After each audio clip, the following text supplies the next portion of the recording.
ভারতের বাজেট থেকে চাবাহার বন্দর প্রকল্পের জন্য কোনো তহবিল বরাদ্দ না হওয়ায় ইরান ও ভারতের জন্যই হতাশাজনক পরিস্থিতি সৃষ্টি হয়েছে। ইরানের পররাষ্ট্রমন্ত্রী আব্বাস আরাকচি চাবাহার বন্দরকে সোনালী দ্বার হিসেবে উল্লেখ করেন, যা ভারত মহাসাগর অঞ্চলকে মধ্য এশিয়া, ককেশাস এবং ইউরোপের সঙ্গে সংযুক্ত করতে পারে।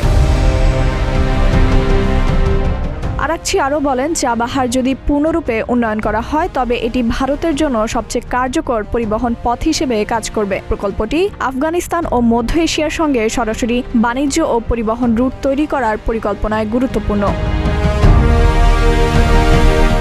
ভারতের জন্য চাবাহারের কৌশলগত গুরুত্ব অনেক। আঞ্চলিক সংযোগ বৃদ্ধি, মধ্য এশিয়ার অভ্যন্তরীণ বাজারে প্রবেশ, পাকিস্তানের গাদ্দার বন্দর ঘিরে চীনের প্রভাব কমানো এবং অঞ্চলে ভারতের ভূরাজনৈতিক উপস্থিতি শক্তিশালী করা।